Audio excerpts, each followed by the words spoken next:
Hello students, welcome to our channel Scholar Planet. Hope you all are very fine. तो बच्चे आज हम लेके आए हैं आपके लिए 10th क्लास का electricity chapter. One shot video है, 1 घंटे में पूरे का पूरा चैप्टर डिटेल से कवर करेंगे। चलो स्टार्ट करते हैं। ठीक है।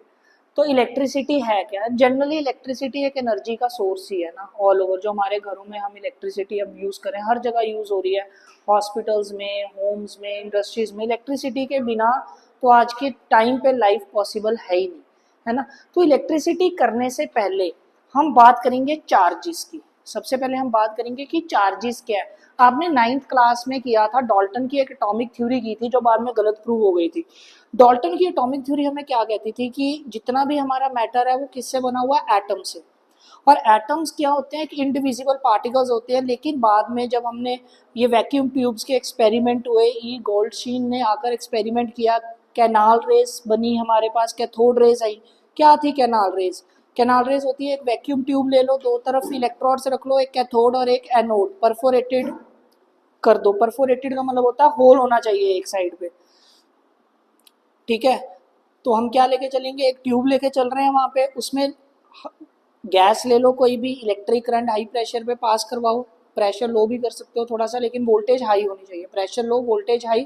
अब उन्होंने देखा कि कुछ रेज निकली हैं जो एनोड से निकल के कैथोड की तरफ जा रही है। एनोड पॉजिटिव चार्ज होता है, कैथोड नेगेटिव है। और जो रेज निकल रही थी, एक स्लिट स्क्रीन रखी हुई थी कैथोड वाली साइड, परफोरेटेड। परफोरेटेड का मतलब होता है कि जिसमें होल हो ताकि रेज उसमें से पास कर पाए। तो उन्होंने जब देखा ना, तो वो कुछ रेज थी जो आकर वहां पे एफर्विसेंस जैसा काफी लाइट प्रोड्यूस कर रही थी, वहां पे हमें देखने को मिल रही थी काफी लाइट। तो उन्होंने उन रेज को नाम दे दिया गया कैनाल रेज का, कि जो एनोड से निकलती हैं कैथोड की तरफ जाती हैं। इसके एक्सपेरिमेंट किए गए, इलेक्ट्रिक फील्ड्स में रखा गया इनको, दो मैग्नेटिक फील्ड्स में रखा गया और देखा ये किधर को अट्रैक्ट हो रही हैं, किधर से रिपेल हो रही हैं। तो इनकी प्रॉपर्टीज बनाई गई। ऐसी कैथोड रेज थी, है ना। तो जो कैनाल रेज थी ना, वो एक पॉजिटिव चार्ज कैरी कर रही थी। नाम दे दिया गया उनको प्रोटॉन्स का, कि कुछ प्रोटॉन्स होती हैं जो पॉजिटिव चार्ज कैरी करती हैं। कैथोड रेज थी, उन्होंने इलेक्ट्रॉन्स को डिस्कवर किया कि कुछ इलेक्ट्रॉन्स होते हैं जो नेगेटिव चार्ज कैरी करते हैं। प्रोटॉन्स थे और इलेक्ट्रॉन्स थे। प्रोटॉन्स को हम ऐसे पी पॉजिटिव, इलेक्ट्रॉन्स को ई नेगेटिव से हम डिनोट करते हैं। तो उन्होंने ऑल ओवर कहा कि चार्जेस ये क्या है? ये जो चार्जेस है जो रेस कैरी कर रही हैं, ये फ्लो करते हैं। और जब ये चार्जेस फ्लो करते हैं तो प्रोड्यूस होता है करंट। और करंट प्रोड्यूस होगा तो क्या प्रोड्यूस हो रही है हमारे पास? इलेक्ट्रिसिटी प्रोड्यूस हो रही है। तो सबसे पहले हम इसीलिए चार्जेस के बारे में पढ़ रहे हैं। चार्जेस का जो एसआई यूनिट है दैट इज कूलम। इसका ऐसा यूनिट होता है कूलम। चार्ज को हम किससे डिनोट करते हैं? क्यू से, ठीक है। +1 2 की बुक्स में आपको ये जो क्यू है वो स्मॉल क्यू से मिल जाएगा। अभी आपकी बुक में कैपिटल क्यू से डिनोट किया हुआ है इसको। और कूलम को हम सी से डिनोट कर देते हैं। और एक इलेक्ट्रॉन कितना चार्ज कैरी करता है? कितने कूलम का चार्ज कैरी करता है? That is 1.6 into 10⁻⁻19 coulomb. एक प्रोटॉन भी कितना चार्ज कैरी करता है? 1.6 इंटू 10⁻⁻19 कूलम। फर्क ये है, इलेक्ट्रॉन नेगेटिव चार्ज कैरी करता है, प्रोटॉन पॉजिटिव चार्ज कैरी करता है। थॉमसन ने एक मॉडल दिया था, और मॉडल में उसने कहा था कि एटम एक पॉजिटिव चार्ज स्फीयर है और इलेक्ट्रॉन्स उसके अंदर एम्बेडेड है। यही मॉडल था उसका। अब उसने ये भी कहा था कि इलेक्ट्रॉन्स जितने होते हैं उतने ही प्रोटॉन्स होते हैं, तो atom as a whole neutral होता है। देखो न्यूट्रल बन रहा है ना, एक इलेक्ट्रॉन और एक प्रोटॉन को ऐड करो, -1.6 इंटू 10⁻⁻19 और प्लस का 1.6 इंटू 10⁻⁻19, दोनों को ऐड करो, जीरो हो गया, न्यूट्रल हो गया वो। तो जितने इलेक्ट्रॉन्स उतने ही प्रोटॉन्स हैं, तो एटम एज ए होल क्या है यहाँ पे? बिल्कुल न्यूट्रलाइज हो जाता है। और मासेस की बात करें तो कहता है एक प्रोटॉन हाइड्रोजन एटम जितना मास कैरी करता है। मास कितना कैरी करेगा? हाइड्रोजन एटम जितना मास कैरी करेगा एक प्रोटॉन। और जो इलेक्ट्रॉन है, ये हाइड्रोजन एटम के अप्रॉक्स 1/2000 टाइम्स इसका मास कम होता है। अप्रॉक्स 1/2000 टाइम्स होता है मास ऑफ प्रोटॉन से। तो इलेक्ट्रॉन्स का मास बहुत ही ज्यादा निग्लिजिबल जैसा ही है। एग्जैक्टली अगर आप इसकी वैल्यू देखोगे तो दैट इज 1.1837 टाइम्स। पर बुक्स में क्या लिखा हुआ है? अभी छोटी क्लासेस की बुक्स में 9 10 में 1/2000 टाइम अप्रॉक्स है। ये आपको चीज याद रखनी है। तो इलेक्ट्रॉन्स का मास बहुत ही ज्यादा कम होता है as compared to the mass of proton. तो प्रोटॉन हैवी होगा। ठीक है। लाइक चार्जेस, अगर मैं दोनों लाइक चार्जेस की बात करूं कि एक जैसे चार्ज हैं वो एक दूसरे को कर देते हैं रिपेल, और जो अनलाइक चार्जेस हैं वो एक दूसरे को करते हैं अट्रैक्ट। अब मैं लाइक और अनलाइक चार्जेस की बात करने लगा हूं। जो लाइक चार्जेस होते हैं मतलब एक जैसे, positive positive negative negative. Unlike charges होते हैं पॉजिटिव और नेगेटिव, ये हमेशा एक दूसरे को अट्रैक्ट करेंगे। तो जब चार्जेस फ्लो करेंगे तो क्या प्रोड्यूस होगा? करंट। अब इलेक्ट्रिसिटी, करंट इलेक्ट्रिसिटी, चैप्टर ही करंट इलेक्ट्रिसिटी है। इलेक्ट्रिसिटी भी ना दो टाइप्स की होती है, एक होती है स्टैटिक इलेक्ट्रिसिटी और एक होती है करंट, जो कि मैंने अभी नाम दिया था करंट इलेक्ट्रिसिटी, की चार्जेस फ्लो करते हैं। अब दोनों में डिफरेंस समझते हैं। पहले क्या है स्टैटिक? स्टैटिक का मतलब होता है जब चार्जेस रेस्ट पे है अभी। करंट का मतलब है जब चार्जेस मोशन में।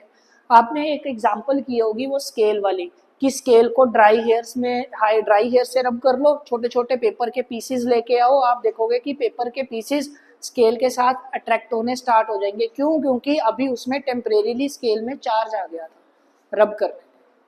ठीक है, इबोनाइट रॉड को आप रब कर सकते हो वुलन क्लोथ के साथ, ग्लास रॉड को आप रब कर सकते हो सिल्क क्लोथ के साथ। तो ये रॉड्स में क्या आ जाता है, एक चार्ज आ जाता है, तो एक अट्रैक्टिव प्रॉपर्टी आ जाती है, लेकिन वो चार्ज टेम्परेरी होता है। तो स्टैटिक इलेक्ट्रिसिटी में टेम्परेरी फ्लो ऑफ चार्ज होता है, और थोड़ी देर बाद वो चार्जेस जो फ्लो कर रहे होते हैं टेम्परेरीली वो रेस्ट पे आ जाते हैं। करंट इलेक्ट्रिसिटी में कॉन्टिन्यूस फ्लो ऑफ चार्ज होता है। जो हमारे घरों में इलेक्ट्रिसिटी आ रही है वो करंट इलेक्ट्रिसिटी ही आती है। तो इलेक्ट्रिसिटी दो टाइप्स की है, स्टैटिक इलेक्ट्रिसिटी और करंट इलेक्ट्रिसिटी। ठीक है, तो हम अभी किसके बारे में बात करने लगे हैं? अब करंट के बारे में बात करने लगे। चलो नेक्स्ट क्वेश्चन। अब देखो, मैंने अभी आपको बताया एक इलेक्ट्रॉन कितना चार्ज कैरी करती है, 1.6 इंटू 10 पर -19 कूलम, जो कि बहुत ही छोटा है। तो कहता है कितने इलेक्ट्रॉन्स कॉन्स्टिट्यूट करेंगे 1 coulomb of charge. Question important है और पेपर में पूछ लिया जाता है।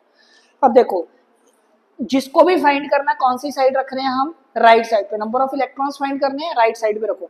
तो चार्ज ऑफ 1.6 इंटू 10 पर -19 coulomb carried by number of electrons is equal to 1। एक इलेक्ट्रॉन कैरी कर रहे हैं, तो 1 कूलम चार्ज कितने इलेक्ट्रॉन्स कैरी करेगा? यूनिटरी मेथड, 1.6 उधर जाके 1 से डिवाइड हो जाएगा।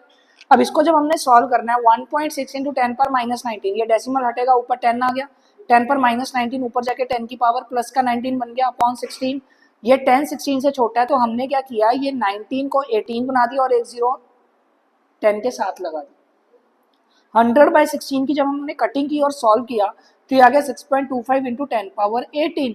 तो मतलब अगर 1 कूलम चार्ज बनाना है तो इलेक्ट्रॉन्स कितने चाहिए हमें? 6.25 इंटू 10 पावर 18 इलेक्ट्रॉन्स, ये मिलके 1 कूलम का चार्ज बनाएंगे। क्लियर है?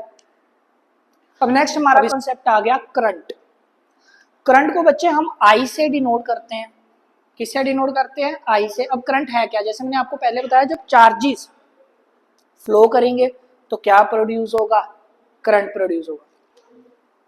तो करंट की डेफिनेशन बना देते हैं, फ्लो ऑफ चार्जेस पर यूनिट टाइम।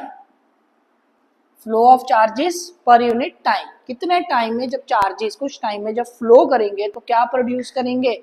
करंट प्रोड्यूस करेंगे।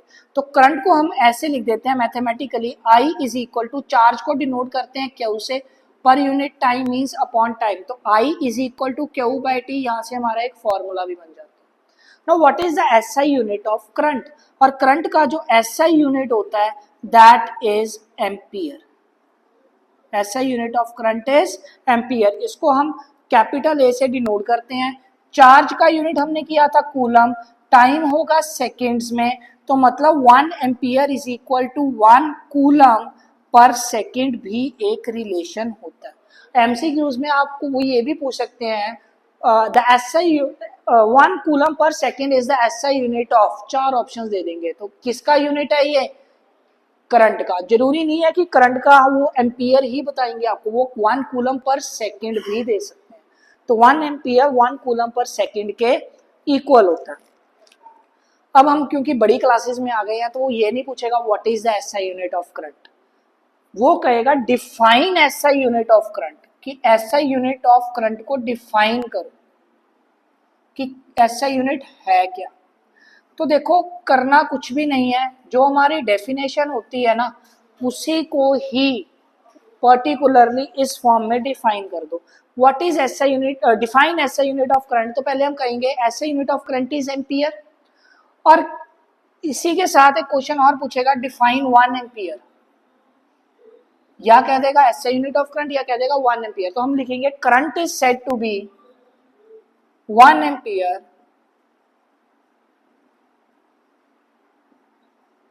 इफ, अब देखो फॉर्मूले से ही बना लो, 1 कूलम ऑफ चार्ज, हमने क्या कहा, फ्लो ऑफ चार्जेस पर unit time. If 1 coulomb of charge flows through the area of cross section of the conductor per unit, या area of section of area of cross section of the conductor for 1 second करो, for 1 second, क्योंकि time कितना है seconds में है तो इसको लिख दिया 1 सेकेंड। तो डेफिनेशन क्या बन जाएगी, current is said to be 1 ampere if 1 coulomb of charge flows through the area of cross section of the conductor for कितने सेकेंड्स, 1।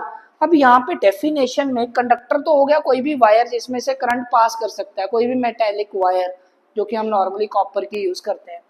अब 1 coulomb of charge flows through the area of cross section. Area of cross section क्या है, यहाँ पे जो word आपको main definition में लिखना है, देखो हमारे पास जो वायर होती है ना, दैट इज सिलेंड्रिकल शेप्ड, और इसका जो ये पार्ट होता है this is called cross sectional area. तो हम उसकी थिकनेस की भी बात करते हैं कि वायर की थिकनेस कितनी है। तो ये वाला जो सर्कुलर पार्ट है, ये वाला circular part, that is cross sectional area. तो जब भी हम डेफिनेशन देंगे हम इस चीज को साथ में डिफाइन करेंगे ही करेंगे। तो ये डेफिनेशन बन गई 1 एम्पियर की। अब नेक्स्ट वो पूछेगा कि करंट को मेजर कौन करता है, मैंने स्टार लगा दिया, इंपॉर्टेंट पॉइंट है। तो current I is measured by ammeter. Ammeter इसको करता है जी मेजर। अब एक सर्किट डायग्राम है हमारी, सर्किट डायग्राम में वो पूछेगा एमीटर लगा कहाँ पे होता है। तो एमीटर लगा होता है सीरीज में। तो ammeter is connected in series, और सीरीज में लगा क्यों होगा, due to its less resistance.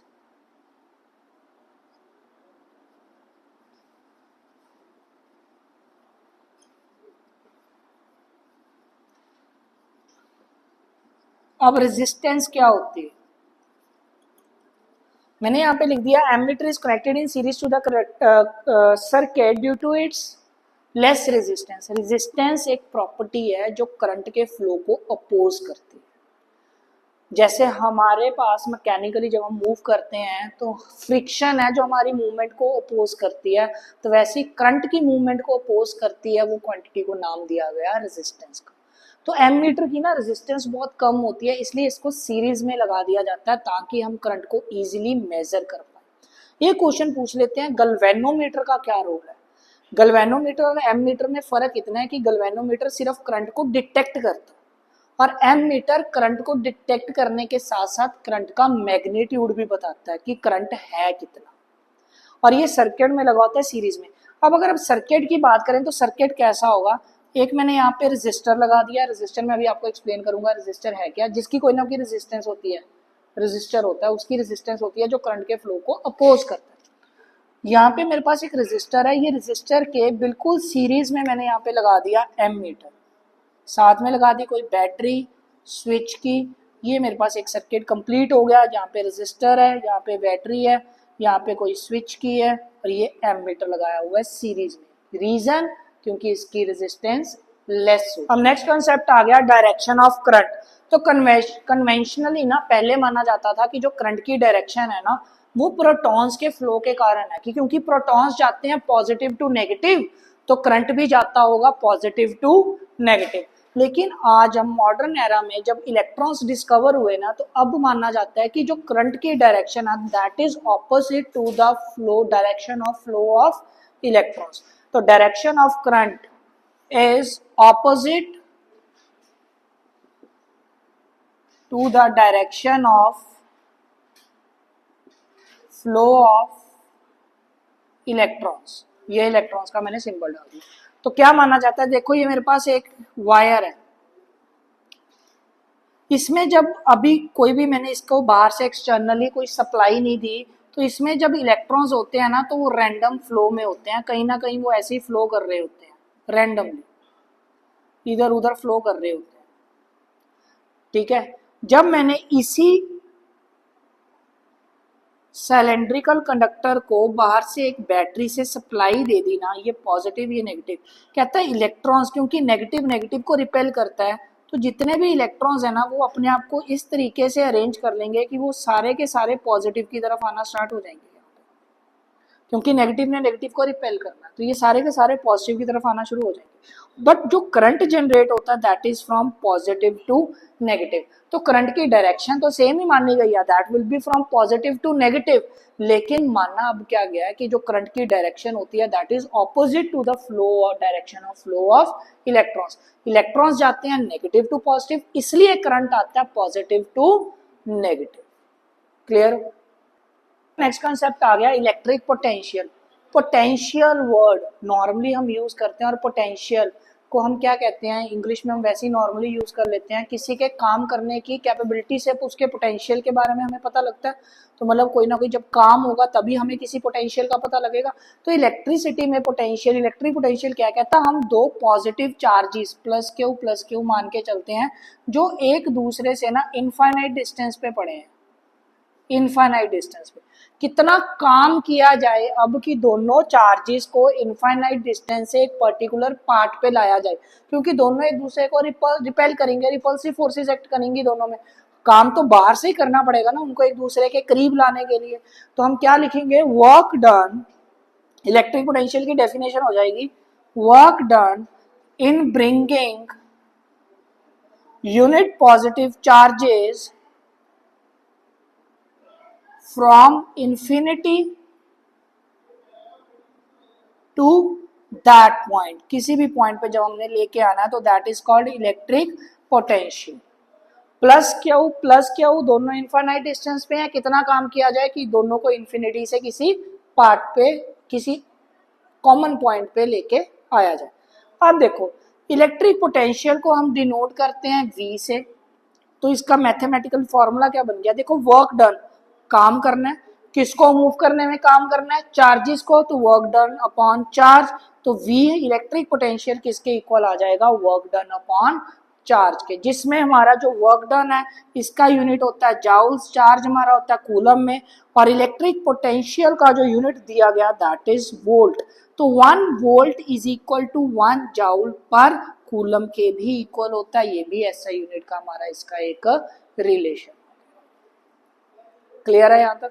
उसके बाद इसके साथ ही कंसेप्ट आ जाता है पोटेंशियल डिफरेंस, तो difference between two electric potentials is called potential difference. लेकिन इसकी भी हमारे पास जो डेफिनेशन दी गई है, डेफिनेशन बिल्कुल इसकी सेम है, कहता है दो पॉजिटिव चार्जेस ले लो, लेकिन अब वो एक इनफाइनाइट डिस्टेंस पे नहीं है, वो अब एक फाइनाइट डिस्टेंस पे पड़े हैं, डेफिनेशन को ऐसे चेंज किया गया। तो कहता हम क्या लिखेंगे यहाँ पे, work done in bringing unit positive charges from one point to another point, एक पॉइंट से दूसरे पॉइंट तक लेके आने में जितना काम हो रहा है that is called potential difference. Normally हम कहते हैं the difference between the two electric potential is called potential difference, लेकिन जब हम इसकी डेफिनेशन लिखेंगे तो हम यहाँ पे इनफाइनाइट की जगह क्या लिख देंगे, फाइनाइट। इसका भी यूनिट वोल्ट ही होता है, कोई फर्क नहीं है, इसमें भी हम लिखेंगे 1 वोल्ट इज इक्वल टू या V is equal to W upon Q, same formula, और हम लिख देंगे 1 volt is equal to 1 joule per coulomb. Clear है? अब हमारे पास ऐसे ही इसका आ जाता है define SI unit of potential difference, या वो पूछ लेगा डिफाइन 1 वोल्ट। तो अभी हमने डेफिनेशन की थी, हमने क्या की थी, work done in bringing unit positive charges from one point two another point, ठीक है, और हमने यूनिट क्या लिख दिया था, हमने लिखा था V is equal to W upon Q, इसको लिख दिया था 1 वोल्ट, इसको हमने कहा था ये 1 जाउल और ये 1 कूलम के इक्वल है। तो 1 वोल्ट की डेफिनेशन जैसे हमने 1 एम्पियर की डेफिनेशन की थी वैसे ही करेंगे, डेफिनेशन में ही सिर्फ थोड़े से मैथमेटिकली टर्म्स ऐड कर देंगे। कैसे? इसमें हम अब लिख देंगे potential difference is said to be 1 volt if 1 joule of work is done in bringing 1 coulomb of charge from one point to another point। तो ये हमारी SI यूनिट की डेफिनेशन होगी। अब पोटेंशियल डिफरेंस को, जैसे करंट को मेजर करता था एमीटर, पोटेंशियल डिफरेंस को कौन मेजर करेगा? तो potential difference is measured bye, क्योंकि इसका यूनिटी वोल्ट है तो वहीं से थोड़ा आइडिया मिल जाता है, तो it is measured bye volt meter. तो पोटेंशियल डिफरेंस को मेजर करता है वोल्ट मीटर। फिर हमने अभी करंट वाले कंसेप्ट में किया था कि करंट में सर्किट में एमीटर लगा कहाँ होता है? सीरीज में लिखा था। वोल्ट मीटर कहाँ लगा होगा? सर्किट के पैरेलल में लगा होगा। क्यों लगा होगा? Due to its high resistance. तो यहाँ भी अभी क्या लिखेंगे? यहाँ पे voltmeter is connected in parallel to the circuit due to its high resistance.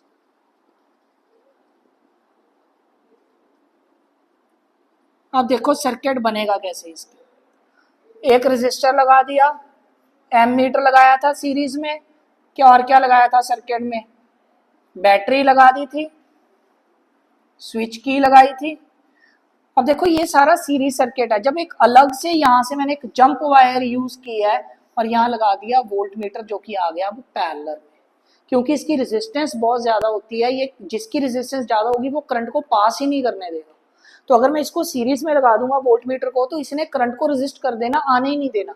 तो इसलिए इसको अलग जंप वायर से किस में लगाया जाता है? पैरेलल में लगाया जाता है। तो voltmeter is connected in the parallel to the circuit due to its high resistance. Clear है यहाँ तक? अब कोई एग्जाम्पल पूछेगा क्या? वो कहता पोटेंशियल डिफरेंस की कोई एग्जाम्पल। बच्चे सेल और अब बैटरी, पोटेंशियल डिफरेंस और कुछ नहीं है यार, वोल्टेज है हमारी। घरों में वोल्टेज आती है हमारे, वोल्टेज पे कौन डिपेंड करता है? हमारा करंट डिपेंड करता है, वो हम ओम्स लॉ में पढ़ेंगे जाकर। तो पोटेंशियल डिफरेंस और कुछ नहीं है, वोल्टेज ही है। और वोल्टेज प्रोवाइड कौन करता है? या एक सेल ले लो, सेल देखो, हम किसी चीज में सेल डालते हैं, उसको वोल्टेज मिलेगी चीज को, जिसके कारण करंट प्रोड्यूस होगा, वो चीज चल पाएगी। ऐसा ही होगा। तो जो सेल है, एक सेल होता है, दो या दो से ज्यादा सेल्स को जब कंबाइन कर दिया जाता है तो वो बन जाती है एक बैटरी बन जाती है। ठीक है? तो कोई एग्जांपल अगर वो पोटेंशियल डिफरेंस की पूछेगा तो दैट इज सेल और अ बैटरी। और वोल्ट मीटर किस में लगा होगा? पैरेलल में लगा होगा। क्लियर है? हमारा नेक्स्ट टॉपिक है ओम्स लॉ। देखो ओम्स लॉ क्या कहता है? एट कांस्टेंट टेम्परेचर, या आप at constant temperature word use कर लो या लिख लो फिजिकल कंडीशंस रिमेनिंग सेम। मतलब ये टेम्परेचर चेंज नहीं होना चाहिए, एटमॉस्फेरिक प्रेशर और टेम्परेचर की बात हो रही है यहाँ पे, या फिजिकल कंडीशन सेम होनी चाहिए तब की बात हो रही है। कहता है जितना भी करंट एक कंडक्टर में से पास करेगा ना, वो किसके डायरेक्टली प्रोपोर्शनल होगा? पोटेंशियल डिफरेंस के applied across the area of cross section of the conductor. Area of cross section मैंने आपको पहले भी बताया है। हमारे पास ऐसे सिलेंड्रिकल वायर है, उसका ये वाला जो पार्ट है, इसमें से जितना करंट फ्लो करेगा that is area of cross section. Thickness बताता हमें या वायर मोटी है या वायर पतली है, तो वो तो हम चीज बीच में मेंशन करेंगे ही करेंगे। अब देखो कहता है टेम्परेचर या प्रेशर कांस्टेंट रहे, ये चेंज नहीं होने चाहिए। जो भी करंट कंडक्टर में से पास कर रहा है that will be directly proportional to the potential difference. कहता है जितना पोटेंशियल डिफरेंस अप्लाई करेंगे उतना ही करंट प्रोड्यूस होगा। पोटेंशियल डिफरेंस बढ़ेगा तो करंट बढ़ेगा, पोटेंशियल डिफरेंस कम कर देंगे तो करंट कम हो जाएगा।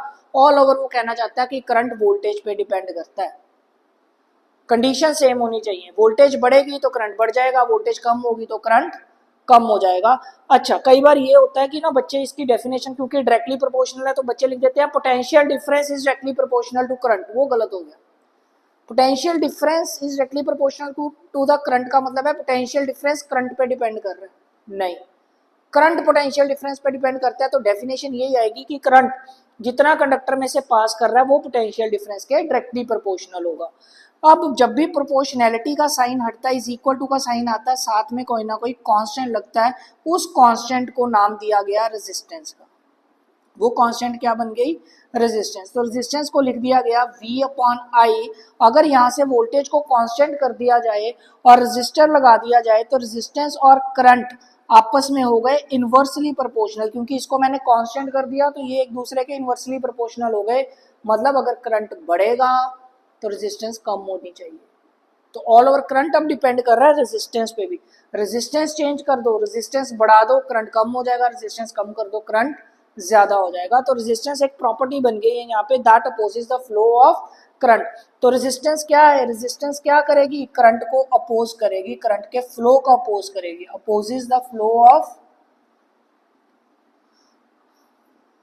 करंट, क्योंकि रेजिस्टेंस करंट के होती है अब इनवर्सली प्रोपोर्शनल। समझ आ गया?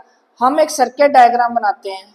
ये एक सर्किट डायग्राम है, एक रेजिस्टर लगा दिया हमने, ठीक है। यहाँ पे हमने एक लगा दिया एमीटर, बैटरी जो हमें पोटेंशियल डिफरेंस प्रोवाइड करती है, एक स्विच की लगा देंगे।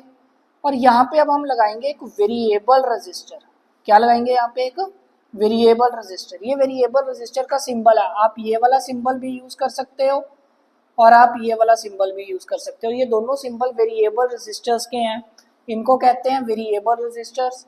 वेरिएबल रेजिस्टर का मतलब है कि रेजिस्टेंस जो है ना वो वेरी करेगी, मतलब हम अपनी मर्जी से रेजिस्टेंस चेंज कर सकते हैं। यहाँ पे जो रेजिस्टर लगा था ना ये वाला, ये फिक्स होती है, 10 ओम का लगा लो, 15 ओम का लगा लो, 20 ओम का लगा लो, ये फिक्स रहेगा।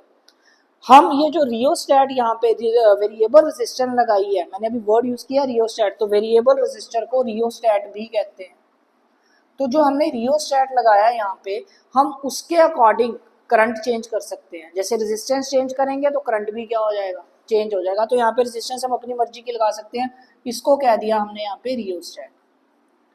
और यहाँ पे हमने लगा दिया वोल्ट मीटर पैरेलल, ठीक है। वोल्ट मीटर सीरीज पैरेलल में लगा होगा क्योंकि इसकी हाई रेजिस्टेंस होती है, एमीटर लगा होता है सीरीज में क्योंकि इसकी रेजिस्टेंस लो होती है। अब देखो ओम्स लॉ हमें कहता है V होता है आई आर के इक्वल, और यहाँ से R हो गया V अपॉन आई के इक्वल। कहता है रियोस्टैट में ना एक रेजिस्टेंस फिक्स कर लो।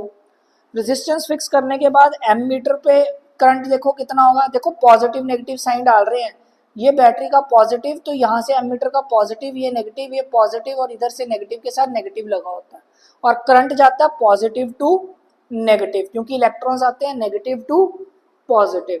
तो जो भी सर्किट डायग्राम बनाएंगे, करंट की अगर डायरेक्शन देनी है तो वो पॉजिटिव से स्टार्ट करेंगे। अब R is equal to V upon I, rheostat में मैंने रेजिस्टेंस को ये एक फिक्स कर दी।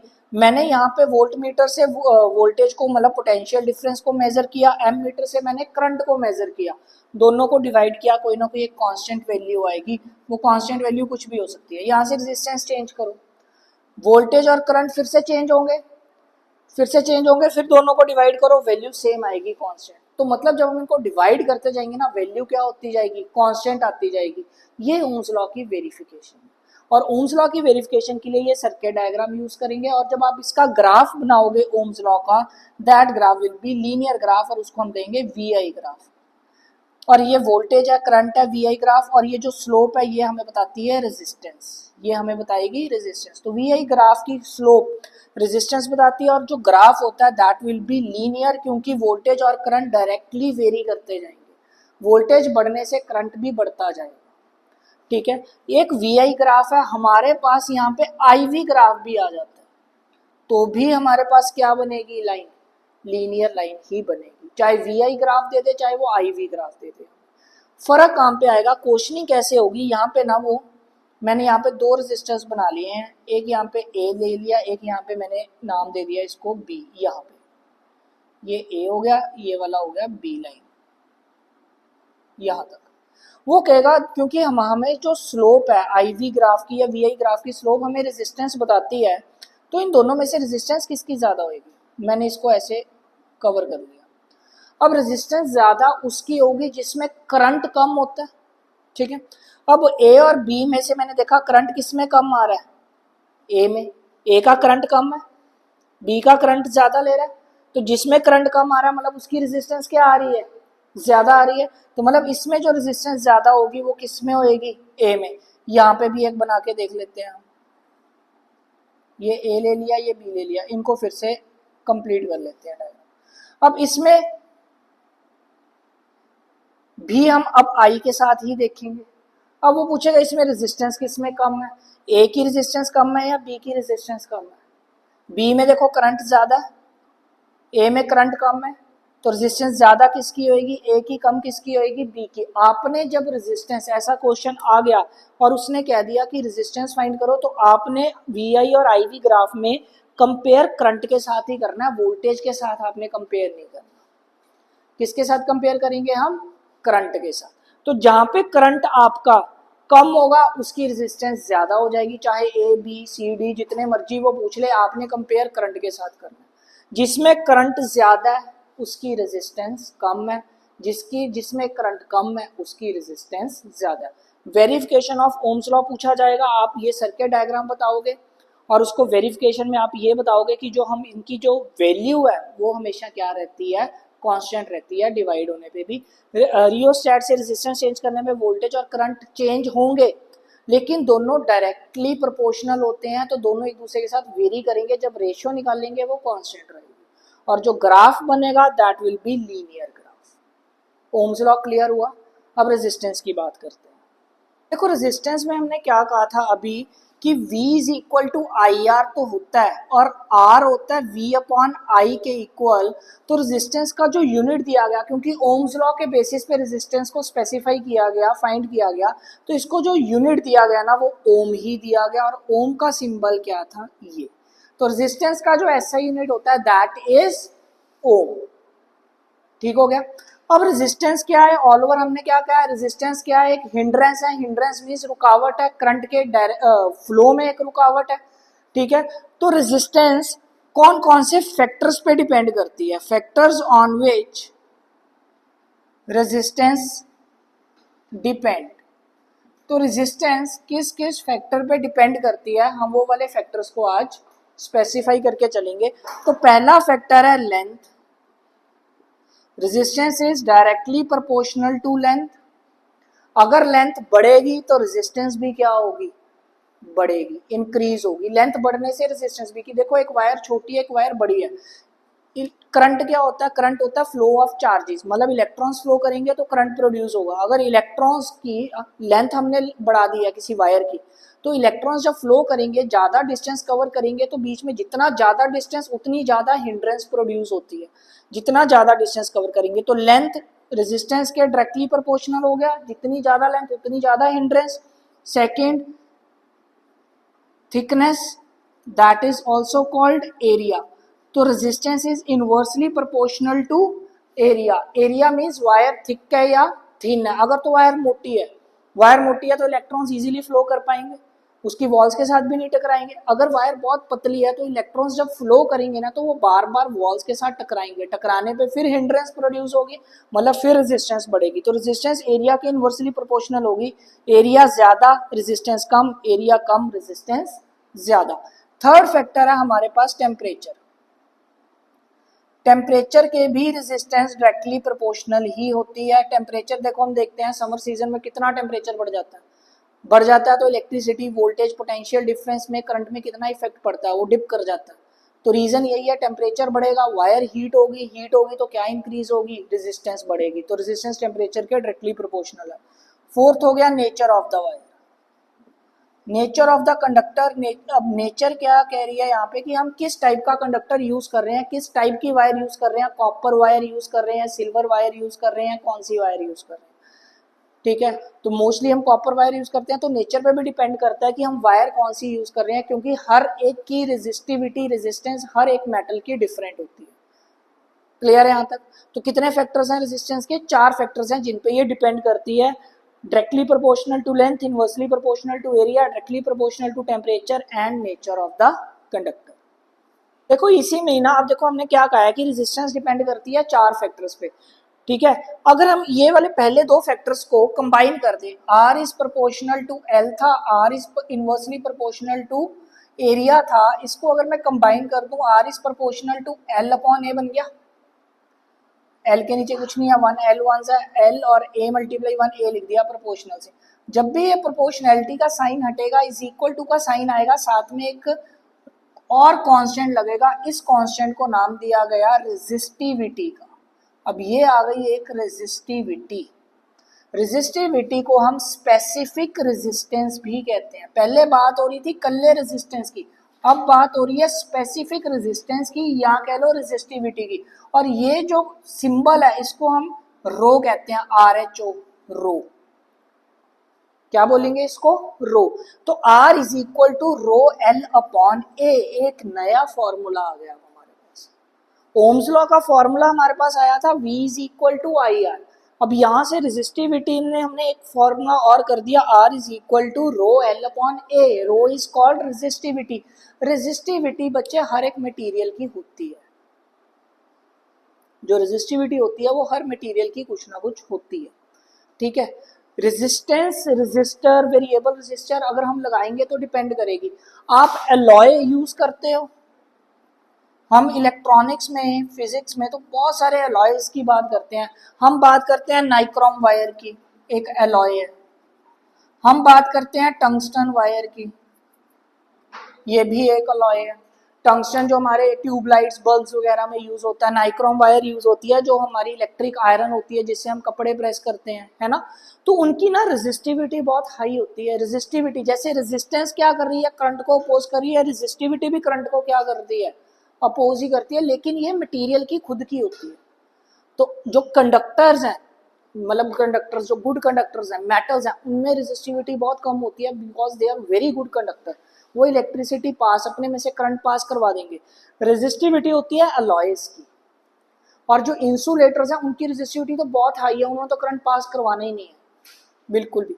अलॉयज क्या होते हैं, जैसे ये नाइक्रोम वायर, टंगस्टन वायर है, जब इसमें से करंट आएगा ना इनमें, तो ये करंट को पास नहीं करेंगे लेकिन खुद हीट होते रहेंगे, हीट होते रहेंगे, हीट प्रोड्यूस करेंगे। तो जितने हमारे ये माइक्रोवेव ओवन्स हो गए, इलेक्ट्रिक हीटर्स हो गए, गीजर्स हो गए, जो भी चीज़ें गर्म करती हैं उन सब में ये हम अलॉयज यूज करते हैं और उनकी कुछ ना कुछ रेजिस्टिविटी फिक्स होती है। तो रेजिस्टिविटी क्या बन गई, यहाँ से फॉर्मूला अगर मैं मॉडिफाई कर दूं, rho is equal to R A upon L. और देखो रेजिस्टिविटी का यूनिट क्या बन गया, रेजिस्टेंस का यूनिट हमने किया ओम, एरिया किस में होता है, मीटर स्क्वायर में, अपॉन लेंथ किस में होती है, मीटर में। एक ये देखो पावर 2 है, ये पावर 1 है, ऊपर जाके पावर माइनस होगी तो आ गया ओम मीटर। तो रेजिस्टिविटी का जो एसआई यूनिट है that is ohm metre. Resistance का यूनिट क्या था, मीटर, रेजिस्टिविटी का कितना आ गया, ओम मीटर। रेजिस्टिविटी और रेजिस्टेंस आपस में इक्वल हो सकते हैं। रेजिस्टिविटी और रेजिस्टेंस, मैंने फॉर्मूला लिखा R is equal to rho L upon A. कहता है रेजिस्टिविटी और रेजिस्टेंस कब इक्वल होंगे, जब लेंथ 1 मीटर और एरिया को हम 1 मीटर स्क्वायर ले लेंगे। अगर लेंथ और एरिया दोनों यूनिट हो गए, मतलब दोनों 1 हो गए, तो अब देखो ये भी 1 है, ये भी 1 है, तो R और रो आपस में क्या हो जाएंगे, बिल्कुल इक्वल हो जाएंगे। रेजिस्टिविटी और रेजिस्टेंस आपस में तब इक्वल हो जाते हैं। अब रेजिस्टिविटी कितने फैक्टर्स पे डिपेंड करती है, रेजिस्टिविटी डिपेंड करती है सिर्फ 2 फैक्टर्स के ऊपर, और वो 2 फैक्टर्स में से पहला फैक्टर है टेम्परेचर और दूसरा फैक्टर है नेचर ऑफ द मटेरियल, कि हम कौन सा अलॉय यूज कर रहे हैं, क्योंकि हर अलॉय की रेजिस्टिविटी डिफरेंट होती है। तो नेचर ऑफ द मटेरियल की बात करेंगे यहाँ पे। अब देखो क्वेश्चन कैसे मॉडिफाई करेगा सीबीएसई, ठीक है। क्वेश्चन ऐसा मॉडिफाई होगा, वो कहेगा हमारे पास ना एक कंडक्टर है जिसकी जो लेंथ है, ध्यान से सुनना क्वेश्चन, एक कंडक्टर है जिसकी लेंथ L थी, एरिया A था। कहता अगर इसकी लेंथ को मैं कर दूं डबल, एरिया कर दूं हाफ, उस कंडक्टर की लेंथ L थी, एरिया A था, लेंथ को कर दिया डबल, एरिया को कर दिया हाफ, तो कहता इसकी रेजिस्टिविटी पे क्या फर्क पड़ेगा, रेजिस्टिविटी पे क्या इफेक्ट पड़ेगा इसका।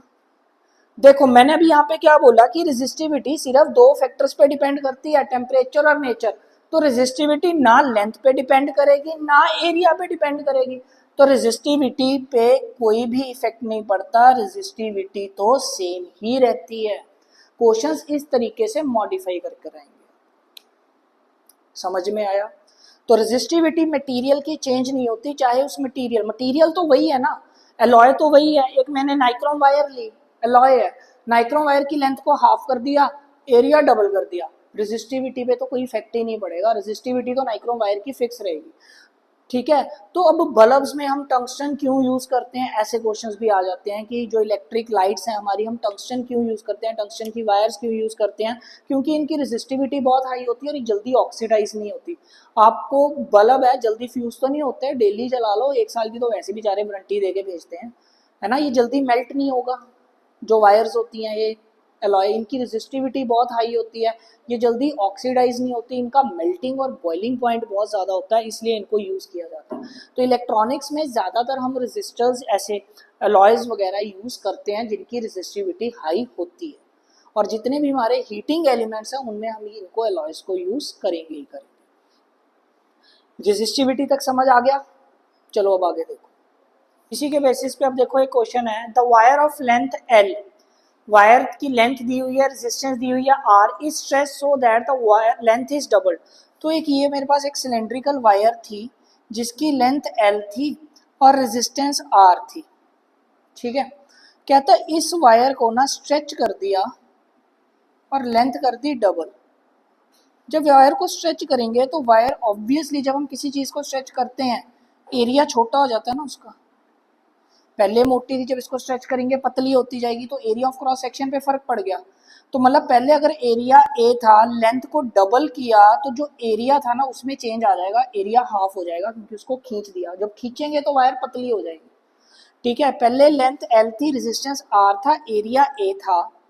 ठीक है, area of cross section half हो गया, लेंथ को डबल कर दिया। How what will be the change in its resistance, कहता है इसकी जो न्यू रेजिस्टेंस है आर डैश वो क्या होगी, कितनी चेंज आएगी।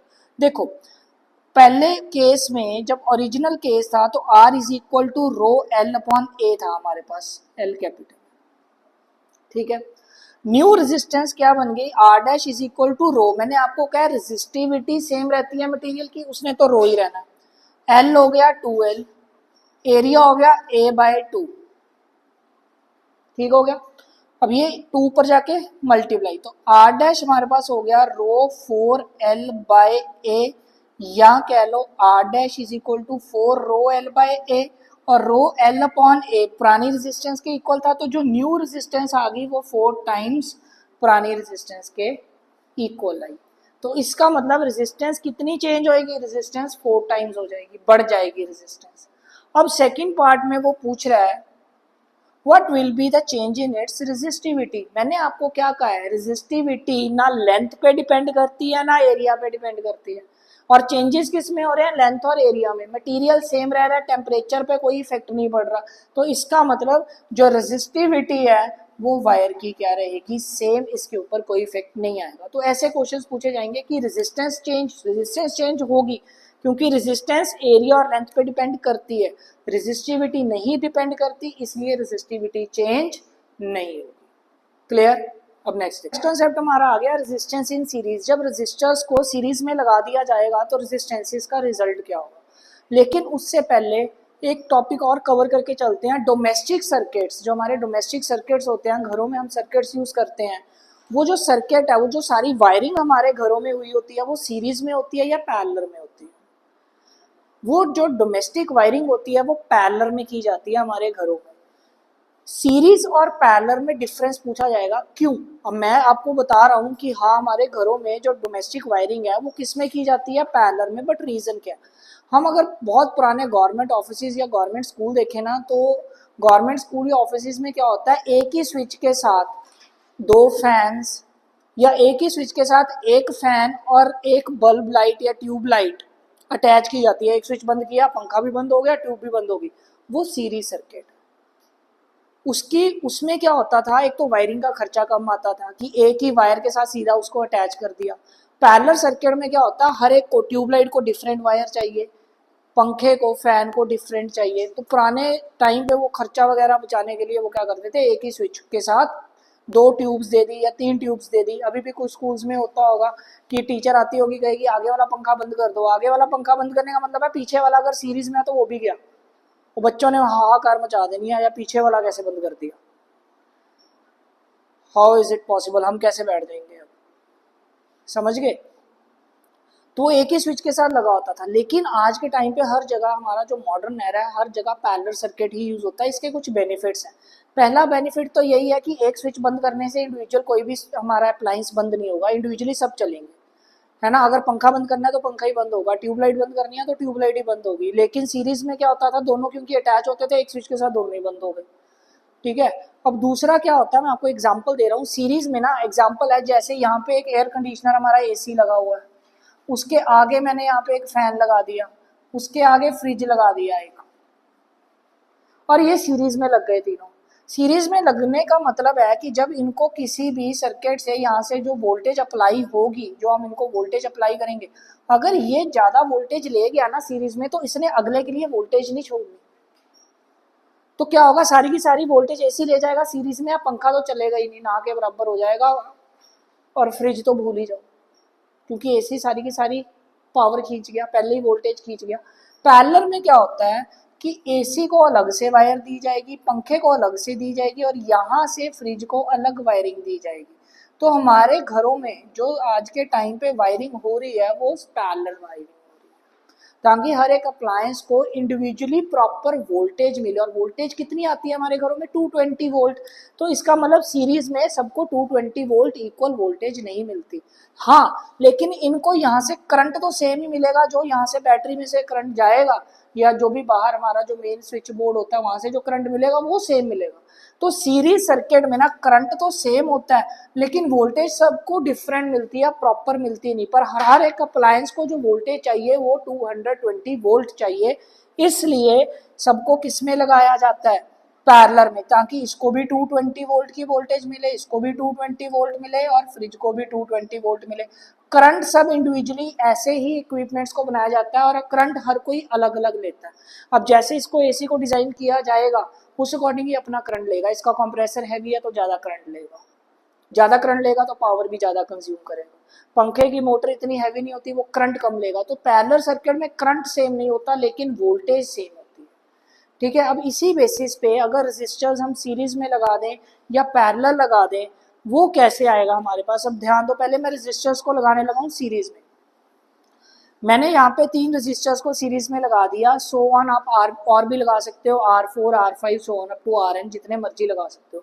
और इस सर्किट को मैंने एक बैटरी के साथ जोड़ दिया, और बैटरी में से वोल्टेज V आ रही है, एक स्विच की आ गया, और इसको बंद कर दिया। करंट इसमें से जो जाएगा I, और मैंने अभी कहा सीरीज सर्किट में करंट सेम रहता है, तो ये सब रेजिस्टर्स के क्रॉस करंट I ही आएगा, करंट आई रहेगा इनका, पर वोल्टेज डिफरेंट हो जाएगी। इसके क्रॉस वोल्टेज V1, इसके क्रॉस V2 और इसके क्रॉस V3, क्योंकि सीरीज सर्किट में सबको वोल्टेज इक्वल नहीं मिलती। According to Ohm's law V is equal to IR होता है, V is equal to IR होता है। अब V1 फिर किसके इक्वल होगा, इसके क्रॉस की बात हो रही है, V1 किसके इक्वल होगा, करंट तो इसके क्रॉस I आएगा, तो इसको लिख दिया IR1। V2 किसके अक्रॉस होगा, V2 के अक्रॉस क्या होगा, करंट I आएगा, IR2 लिख दिया इसको। V3 किसके इक्वल होएगा, IR3, सो ऑन। अगर और रेजिस्टेंसेस सीरीज में लगी होंगी तो सो ऑन रहेगा। अब देखो टोटल वोल्टेज, ये टोटल वोल्टेज V थी जो 3 हिस्सों में स्प्लिट हो गई, V1 plus V2 plus V3। तो टोटल वोल्टेज V क्या बन गई, V1 plus V2 plus V3। Values put करो, इस V को लिख दिया IR, इस V को लिख दिया IR1 plus IR2 plus IR3।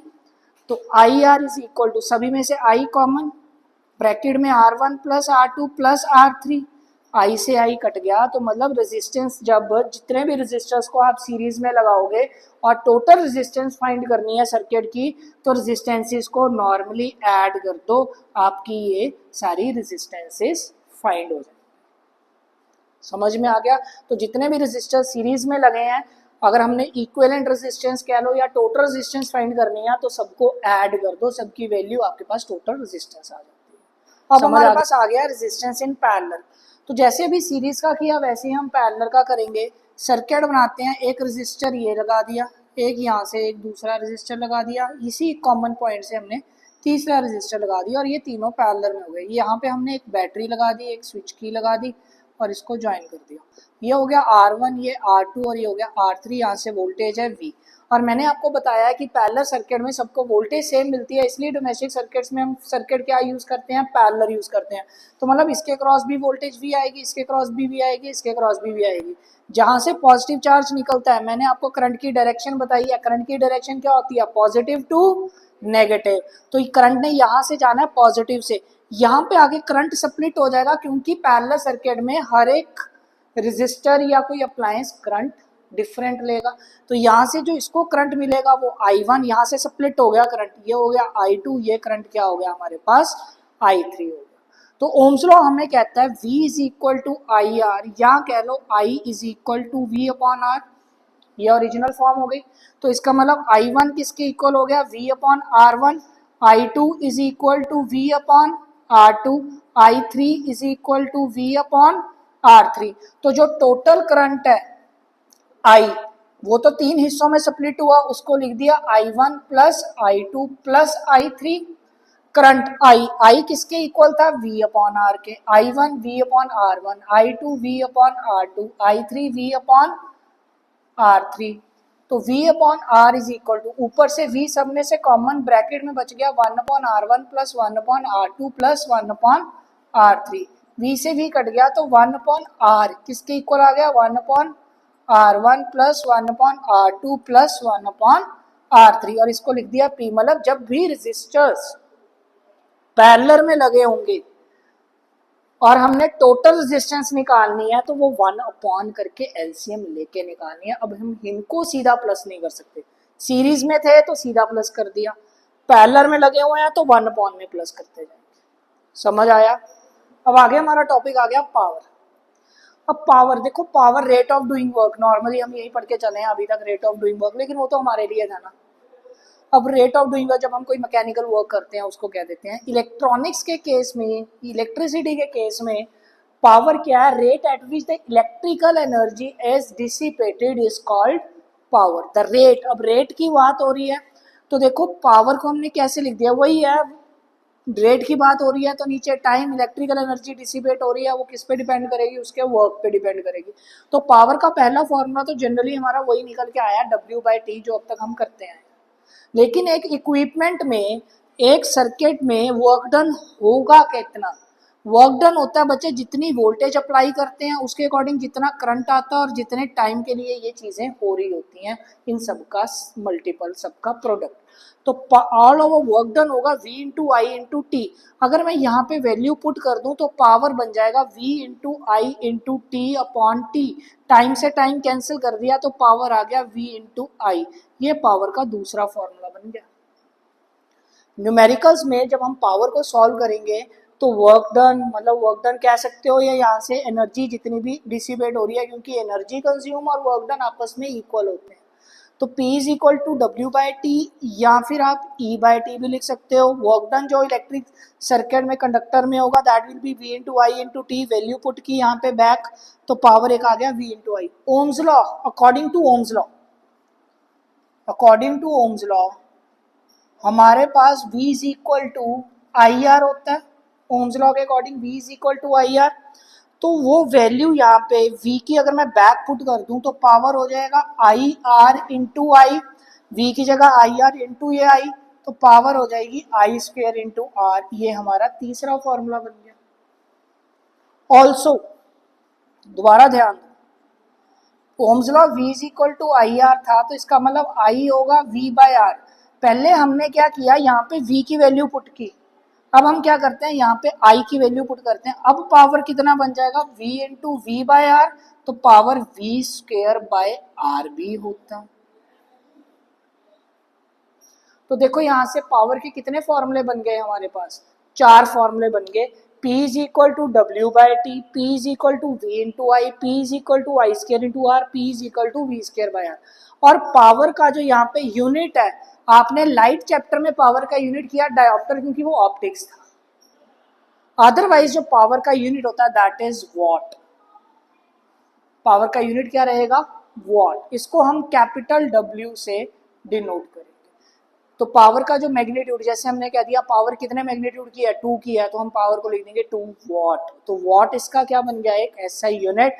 Power के केस में आपको ये ड्राइव करना नहीं आएगा, आपको सिर्फ इसके बेसिस पे न्यूमेरिकल्स आएंगे, ठीक है। न्यूमेरिकल्स में हम ये फॉर्मूला भी यूज कर सकते हैं, डिपेंड है कि हमें न्यूमेरिकल में गिवन क्या है। ये फॉर्मूला भी यूज होगा, ये फॉर्मूला भी यूज होगा और ये फॉर्मूला भी यूज होगा। तो 4 फॉर्मूले हम पावर के केस में यूज करेंगे। नेक्स्ट हमारे पास इसी के साथ आ जाता है एनर्जी कंज्यूम का टॉपिक। अब एनर्जी कंज्यूम क्या है, एनर्जी कंज्यूम देखो, हमने power is equal to E by T लिखा है यहाँ पे, डब्ल्यू बाय टी कर लो, ई बाय टी कर लो, बात एक ही है। तो एनर्जी कंज्यूम यहाँ से किसके इक्वल आ गई, पावर इनटू टाइम। तब एनर्जी किस में होगी, जाउल्स में, पावर होगी वॉट में, और टाइम किस में होता है हमारे पास, सेकेंड्स में। लेकिन अगर यही एनर्जी कंज्यूम का अब हम कमर्शियल यूनिट की बात करेंगे, जो कि आपने 9th क्लास में भी किया था, जो कमर्शियल यूनिट्स हैं जिसमें हमारा बिजली का बिल आता है घरों का, उसमें जो इलेक्ट्रिकल एनर्जी कंज्यूम आती है उसका जो यूनिट होता है ऐसा unit, that is kilowatt hour. वो जाउल्स में नहीं होना चाहिए, वो किलोवाट आवर में होना चाहिए। तो इसलिए जब हम फॉर्मूला लगाएंगे E is equal to P into T, तब पावर किलोवाट में और टाइम हार्स में होना चाहिए, ये स्टैंडर्ड है। तो जब भी आपको एनर्जी कंज्यूम का न्यूमेरिकल आ जाएगा कि एनर्जी कंज्यूम निकाल लो या यूनिट्स निकाल लो, तो आपको पावर को किलोवाट में रखना और टाइम को हार्स में रखना। तो एनर्जी कंज्यूम का यूनिट बन जाएगा किलोवाट आवर, ना कि जाउल्स। जाउल्स में पूछेंगे तो पावर वॉट और टाइम को सेकेंड्स में रखेंगे। अगर वो पूछेगा कि किलोवाट आवर में निकालो तो पावर को किलोवाट में और टाइम को हार्स में रखेंगे। अब रिलेशन आ जाता है कि 1 जाउल कितने किलोवाट आवर्स के इक्वल होगा, या 1 किलोवाट आवर कितने जाउल्स के इक्वल होगा। हम 1 किलोवाट आवर को कर लेते हैं जाउल्स में। तो 1 किलोवाट में होते हैं 1000 वाट्स, मल्टीप्लाई 1 घंटे में होते हैं 3600 सेकेंड्स। तो 1 kilowatt hour is equal to 36 के साथ कितनी जीरोस आ गई, 5, 1 2 3 4 5 जाउल्स। तो 1 kilowatt hour is equal to 36 lakh joules लिख सकते हो, या फिर इसकी स्टैंडर्ड फॉर्म कर सकते हो 1 kilowatt hour is equal to 36 into 10 power 5 joules, या फिर 1 kilowatt hour is equal to 3.6, क्योंकि स्टैंडर्ड फॉर्म में फर्स्ट डिजिट के बाद डेसिमल होना चाहिए और यहाँ पे डेसिमल लगेगा तो पावर बढ़ जाएगी, 10 पावर 6 जाउल्स। तो 1 kilowatt our 10 power 3.6 into 10 power 6 joules के इक्वल आता है। ये रिलेशन आपको एमसीक्यूज में पूछा भी जा सकता है। क्लियर है। तो कमर्शियल यूनिट क्या होगा एनर्जी कंज्यूम का, it will be kilowatt hour. समझ आ गया यहां तक। अब आगे देखो, नेक्स्ट अब हमारा कंसेप्ट आ गया हीटिंग इफेक्ट ऑफ करंट। देखो करंट एक हीटिंग इफेक्ट कैसे प्रोड्यूस करता है, जब भी एक किसी वायर या कंडक्टर में से करंट फ्लो कर रहा होता है, हम देखते हैं ना वायर थोड़ी देर बाद हीट होनी स्टार्ट हो जाती है, होती है। तो मतलब किसी भी चीज में से जब करंट पास करेगा वो कोई ना कोई हीटिंग इफेक्ट तो प्रोड्यूस करेगा, और वो हीट कितनी प्रोड्यूस होगी, कहता हम कंसीडर कर लेते हैं करंट आई है, रेजिस्टर किसी रेजिस्टर में से पास कर रहा है और उस रेजिस्टर की जो रेजिस्टेंस है that is capital R. Potential difference जो उस वायर को हमने कंडक्टर को प्रोवाइड की हुई है that is V. T time के लिए उसमें से चार्ज क्यू फ्लो करेगा, तो वर्क डन, उस चार्ज को फ्लो करवाने के लिए जो वर्क डन होगा that will be equal to V into Q. तो यहाँ से जो हमारा वर्क डन है वो आ जाएगा वी क्यू। पावर इनपुट कितनी आएगी सर्किट में, पावर का फॉर्मूला होता है work done upon time. Work done, ये देखो power is equal to work done upon time. जितना काम किया, काम कितना हो रहा था वी क्यू, तो पावर को लिख दिया वी क्यू बाय टी। अब क्यू बाय टी चार्ज पर यूनिट टाइम करंट के इक्वल होता है, तो हमने इसको पावर को लिख दिया वी इंटू आई। अब कहता करंट हीट कितनी प्रोड्यूस करेगा, तो heat will be equal to power into time. Heat बच्चे वर्क के इक्वल होता है या कह लो एनर्जी के इक्वल होता है। पावर का हमने फॉर्मूला किया W बाय टी, या फिर हम इसको E बाय टी भी लिख सकते हैं, या फिर हम इसको H बाय टी भी लिख सकते हैं। हीटिंग इफेक्ट हो, वर्क हो, एनर्जी हो, तीनों का यूनिट भी सेम रहेगा, दैट विल बी जाउल्स।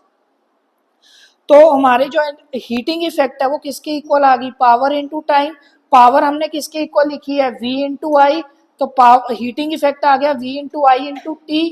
अब according to Ohm's law V किसके इक्वल होता है, आई आर के, तो I into I into T, तो हीटिंग इफेक्ट आ गया I square into R into T के इक्वल। और इसको हम जाउल्स लॉ ऑफ हीटिंग भी कहते हैं। आपको क्वेश्चन पूछा जाएगा define Joule's law of heating, तो जाउल्स लॉ में आप क्या कहोगे कि heat produced by the current is directly proportional to the square of the current, is directly proportional to the resistance and directly proportional to the time. ये हमारा joules law of heating हो गया। तो उसी कॉन्सेप्ट में से joules law of heating पूछा जाएगा जो किसके इक्वल है, heating effect I square into R into T के। समझ आ गया? तो हम इसकी डेफिनेशन क्या लिखेंगे, heat produced by the conductor या heat dissipated in the conductor is directly proportional to the square of the current, directly proportional to resistance and directly proportional to time. Mathematically H is equal to I square into R into T. और अब इसकी applications क्या क्या है, heating effect कहाँ का use हो रहा है, मैंने आपको अभी थोड़ी देर पहले टंगस्टन वायर का बताया था पीछे। टंगस्टन वायर जिसकी रेजिस्टिविटी हाई होती है, नाइक्रोम वायर जो हीटिंग एलिमेंट्स में यूज होती है। तो ये सारी एप्लीकेशंस हैं इसकी हीटिंग इफेक्ट की, कि इसमें से जब करंट पास करेगा रेजिस्टिविटी हाई होगी तो हीट ज्यादा प्रोड्यूस होकर आएगी। और कितनी प्रोड्यूस होगी, मैग्नीट्यूड हम इस फॉर्मूले से फाइंड कर सकते हैं। क्लियर? तो बच्चे उम्मीद है आपको ये चैप्टर अच्छे से समझ आ गया होगा। कोई भी क्वेरी है तो आप मुझे कमेंट कर पूछ सकते हैं। चैनल को सब्सक्राइब कर लेना ताकि हम इन फ्यूचर इसी तरह डिटेल्ड वीडियोस आपके लिए लेके आते रहें और चैप्टर्स की भी। Thank you.